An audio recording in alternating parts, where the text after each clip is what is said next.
दीदी ले लो गोदी में, वहाँ कुर्सी में बैठ जाओ, थोड़ा ऐसे ऐसे उसको झुला दो। 4 का 8?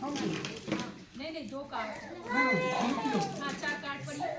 इसलिए है भाइयों, हाँ जो जो बातें सत्य है हाँ और जो जो बातें आदरणीय है हाँ और जो जो बातें उचित है और जो जो बातें पवित्र है और जो जो बातें सुहावनी है और जो जो बातें मन भावनी है, अर्थात जो भी सद्गुण और प्रशंसा की बातें हैं, उन पर ध्यान लगाया करो। आमीन। क्या क्या बातें, बहुत सारी बातें हैं, है ना, जो आदरणीय है, गुणकारी है, लाभ की है, उसे ग्रहण कर लो, है ना। बोलने वाले तो बहुत है कि नहीं है? तो अगर आप बोलने वाले के अनुसार चलेंगे तो कुछ भी प्राप्त नहीं कर पाएंगे। इसीलिए आप अपने जीवन में प्रभु को सुनिए। किसको सुनिए? प्रभु को सुनिए। और उसके दास और लोग जो मुंह से निकला हुआ वचन परमेश्वर पूरा करता है। हालेलुया। इसीलिए आप क्या है, उनकी जब संतान है, ये शब्द जो निकला है बहुत पावरफुल। जैसे छपाकल होता है ना, छपाकल बोलते हैं ना आपके यहाँ, तो वो छपाकल में ऐसे चलाने से क्या निकलता है? पानी। तो एक ही है रहता है ना, एक ही धार रहता है ना, तो एक बार ओढ़ते तो खारा निकलता है, एक बार निकालते हैं तो मीठा निकलता है। तो वैसे ही ये मुंह से आप 2 बातें नहीं कर सकते। कौन कौन सी? इसी बात मुंह से खारा और इसी बात से मीठा नहीं। समझ रहे? मतलब आपको क्या करना है? आदर की बातें, गुणकारी, लाभ की बातें, प्रशंसनीय की बातें आपको बोलना है। हालेलुया। और पढ़े इफिसियों कितना बोलते हैं? 2 का 8 और 9। इफिसियों? हाँ 2 का 8 और 9। और 2 का 8 और 9। आप विश्वास करते हैं तभी प्रभु यीशु के नाम से, पिता पुत्र पवित्र आत्मा के नाम से बपतिस्मा ले सकते हैं। 2 का 8 में लिखा है, क्योंकि विश्वास के द्वारा अनुग्रह ही से तुम्हारा उद्धार हुआ है। आमीन। आमीन। और यह तुम्हारी ओर से नहीं वरन परमेश्वर का दान है। बस ये परमेश्वर का आपके लिए दान है, अनुग्रह है कि आप जो है अपने गांव से, अपने घराने से, अपने मोहल्ले से, अपने समाज से निकल करके इस जगह में बैठे हैं। हालेलुया। आप पर सबसे बड़ा अनुग्रह और दया किया, मुझ पर भी किया, इसलिए इधर छत्तीसगढ़ से इधर हूँ प्रभु का वचन बताने के लिए। हालेलुया। और ये वरदान जो है अटल है। क्या है? अटल है, कभी नहीं टलेगा। अभी मैंने उसका वादा बताया ना, मैया को पकड़ के इधर कितना कदम? 1 कदम, फिर 10 कदम आपके साथ चलेगा। फिर प्रभु क्या बोल रहा है? न तो छोड़ूंगा न तो त्यागूंगा। बस क्या करो? आज्ञा को मानो। क्या करो? आज्ञा को मानो। आज्ञा कब मानेंगे? जब आप संगति करेंगे, सीखेंगे, उन्नति होगा। और जब आप आएंगे ही नहीं, है ना, लोगों के साथ उठेंगे बैठेंगे नहीं तो कैसे जानेंगे, जान पाएंगे? इसीलिए आप परमेश्वर के दास के पास बैठे रहिए। जब मैं प्रभु को शुरू ग्रहण किया ना, तो मैं बैठे रहती थी रात दिन बैठ के सीखती रहती थी। किसके पास? परमेश्वर के दास के पास। और क्या वचन बता देगा, और कितना मैं सीख लूं, और मैं कितना जान लूं, और टकटकी लगा के देखते रहती थी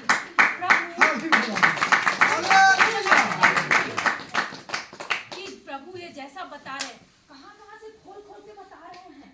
हाँ, फिलिपियों 4:4 में लिखा है, यहोशू 1:8 में सारे उत्पत्ति से लेकर प्रकाशित वाक्य तक मैं टकटकी लगा के सुनते रहती, देखते, और मेरे मन में क्या चल रहा है कि काश प्रभु मैं भी ऐसे बता पाती।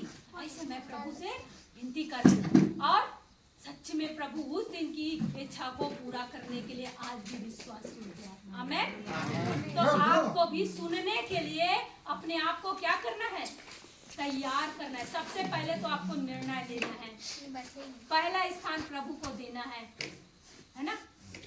क्योंकि कई लोग बोलते हैं अरे बहुत ठंडा है, अरे शरीर सो जा, खा ले, है ना, चल घूम आवे, ऐसे। लेकिन प्रभु का दिन को हम भूल जाते हैं, है ना। तो मेरे प्रियो, आप क्या करना है? आपको परमेश्वर के दास लोग आ रहे हैं, बैठे रहिए। जब तक वो बैठे वचन बताइए, हमको सिखाइए। ऐसे करके आपको छोड़ना नहीं है, उसको पकड़े रहना है, ताकि आपके लिए वो रात दिन जागते रहते हैं। आपके बच्चों के लिए, आपके परिवार के लिए कितना उन लोग दुख उठाकर सेवा करते हैं। मालूम है आप लोगों को?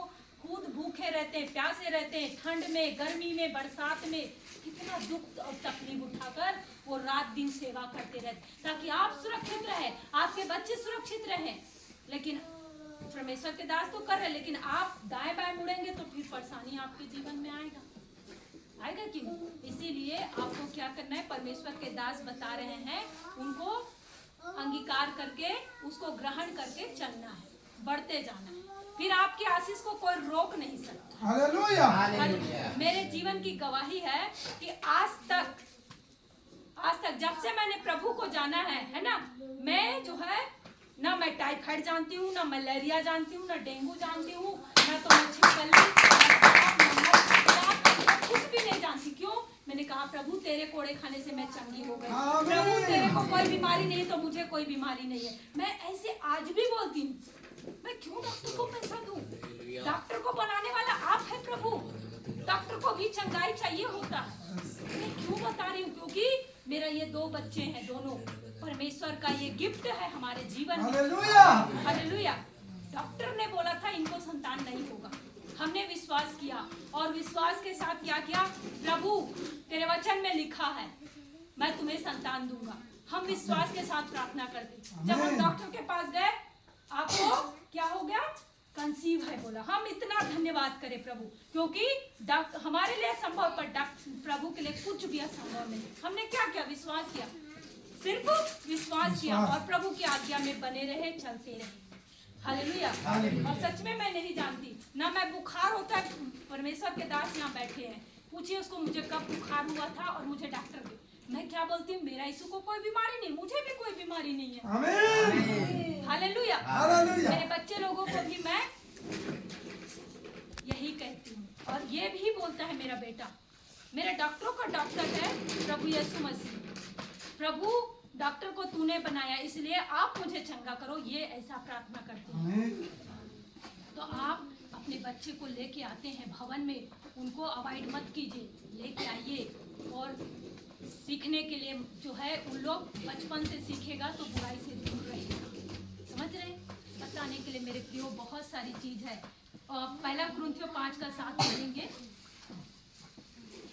1 कुरिन्थियों 5:7। और भी परमेश्वर के दास लोग हैं, जल्दी जल्दी पढ़ेंगे ताकि हम उन किन्हीं बातों को सीख सकें।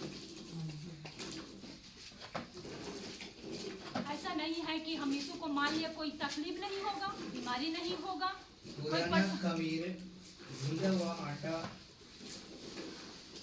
बनाओ, जाओ। दूसरा कुरिन्थियों 5:7 है, दूसरा कुरिन्थियों 5:7 है।